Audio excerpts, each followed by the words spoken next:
Are you ready for a story of a notorious crime boss who made history with her brutal tactics? Meet Kate Barker, also known as Ma Barker, who was the mastermind behind her son's criminal activities and later the Barker-Karpis gang.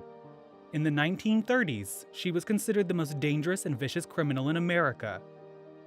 However, recent reports suggest that the media and J. Edgar Hoover, the director of the FBI, fabricated allegations about her involvement in her son's crimes. So, what's the truth behind the legend of Ma Barker? Stick around to find out in this engaging story. Ma Barker earned a reputation as an uncompromising crime boss who controlled and directed the illegal activities of her sons and later the Barker-Karpis gang. In the 1930s, J. Edgar Hoover, the director of the FBI, referred to her as the most dangerous, resourceful, and vicious criminal mastermind of the decade. However, recent reports as of 2022 suggest that the media created false allegations regarding Ma Barker's involvement in her son's crimes to boost sales margins. It was also speculated at the time that Hoover fabricated such accusations to justify the FBI's responsibility for the death of a mother during a gunfight in 1935. Arizona Donnie Clark, born in Ash Grove, Missouri, was the daughter of John and Emmeline Clark and affectionately called Ari by her family. In 1982, she wed George Barker in Lawrence County, Missouri, and together they had 4 sons: Herman, Lloyd, Arthur, and Fred. George had various low-paying jobs, and an FBI document characterizes him as lazy while highlighting that the Barkers didn't prioritize their son's education, leaving them mostly illiterate. As early as 1910, one of Barker's sons, Herman, was arrested for highway robbery after running over a child in a getaway car, marking the beginning of their involvement in criminal activity. Subsequently, Herman and his brothers became embroiled in a series of increasingly serious crimes, such as robbery and murder, over the next few years. They were initiated into major crime by Central Park Gang. In Wichita, Kansas on August 29, 1927, Herman died following a robbery and confrontation with police that led to the death of one officer. After sustaining serious injuries in a car accident, he chose to kill himself to evade prosecution. In 1928, Lloyd Barker was serving time in the federal penitentiary in Leavenworth, Kansas, while his brother Arthur "Doc" Barker was imprisoned in the Oklahoma State Prison, and Fred was incarcerated in the Kansas State Prison. According to the 1928 Tulsa City Directory, George Barker was still living with his wife at the time. However, there are conflicting reports as to why he left. Some say his wife kicked him out, while others claim he left due to the intolerable criminal lifestyle of his family. Following the death of Herman Barker and the imprisonment of his other sons, George Barker reportedly gave up and quietly withdrew from the crime scene, as per writer Miriam Allen Defford. However, the FBI stated that George left his wife, Ma Barker, because she was engaging in loose behavior with other men. While George was not a criminal, the FBI alleged that he was willing to profit from his son's crimes by claiming their assets as their next of kin. From 1928 to 1930, Ma Barker lived in poverty, in a ramshackle dwelling with no husband or employment while all of her sons were in jail. The FBI claimed that during this period she began to consort with local men. By 1930, she had taken up residence with Arthur Dunlop, an unemployed man, and is listed as his spouse on the 1930 Tulsa, Oklahoma census. Following the release of her son Fred from prison in 1931, Ari Barker's situation improved. Fred had formed a gang with Alvin Karpis, his former prison mate, called the Barker-Karpis gang.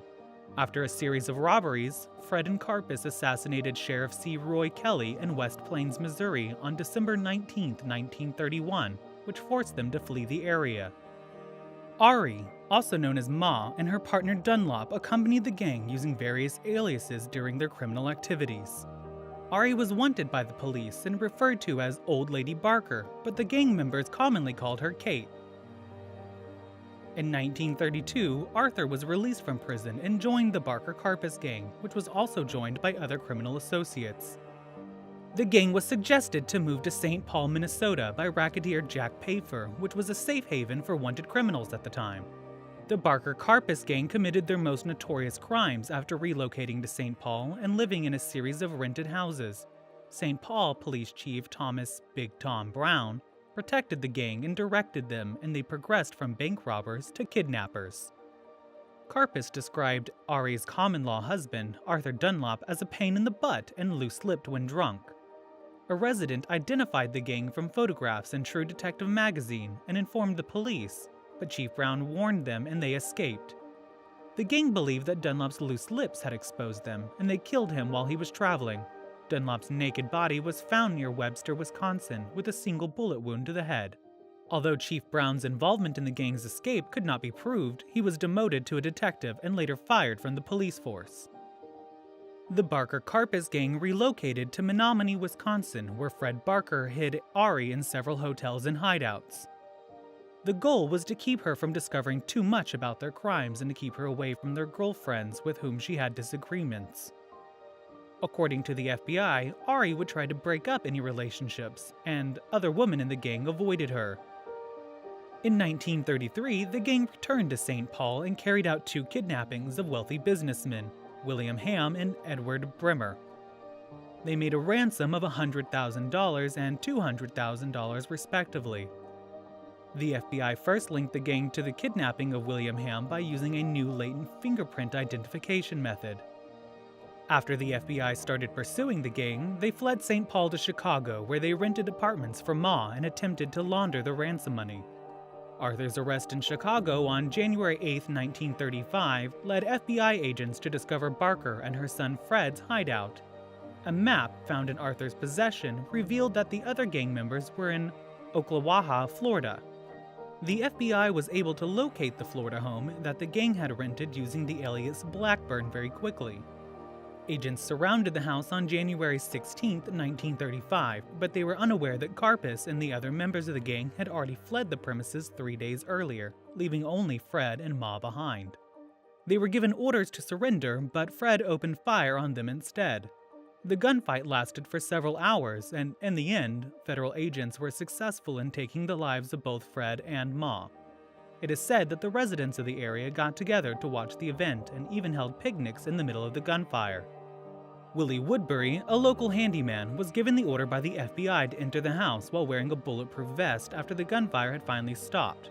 Woodbury reported that there was no one left alive inside, and he discovered Ma and Fred's bodies in the same front room. Woodbury's report was accurate. Ma had what appeared to be a single bullet wound to the head, whereas Fred's body was riddled with bullet holes throughout. In one report, it was stated that a Tommy gun was discovered in Ma's hands. However, in another report, it was stated that the gun was discovered in between Ma and Fred's bodies. The unclaimed bodies were shown in public before being stored until October 1, 1935, when Herman Barker's relatives buried them at Williams Timberville Cemetery in Welch, Oklahoma, alongside the bodies of the unclaimed bodies. In films such as Ma Barker's Killer Brood, Bloody Mama, and Public Enemies from 1996, Ma is frequently portrayed as the gang's leader and the criminal mastermind behind their criminal activities. Historians, on the other hand, largely dismiss this portrayal as fictitious, and some of them question whether or not she was even present during the gunfight that resulted in her own death. According to Karpis, J. Edgar Hoover in the FBI at the time it was just getting started promoted the narrative in order to justify the killing of an elderly woman by his agents. After she had passed away, Hoover referred to Ma Barker as the most vicious, dangerous, and cunning criminal mastermind of the previous decade. In addition to this, he asserted that she reaped the benefits of her son's illegal activities and maintained a string of romantic relationships. And that's the brutal true story of Ma Barker. Her life was marked by tragedy and criminal activity, ultimately leading to her infamous reputation as one of the most dangerous and ruthless crime bosses in American history. However, recent reports suggest that the media created false allegations to boost sales, and even J. Edgar Hoover may have fabricated accusations to justify the FBI's responsibility for her death. Regardless of the truth behind the myths and legends surrounding Ma Barker, her story remains a cautionary tale of how a life of crime can lead to destruction and devastation. It's important to remember that behind every criminal, there is a human story, and understanding the motivations and circumstances that lead to the criminal behavior can help us prevent and address such activities in the future. Thank you for joining us on this journey through the brutal true story of Ma Barker. If you enjoyed this video, be sure to hit the like button and subscribe to our channel for more content like this.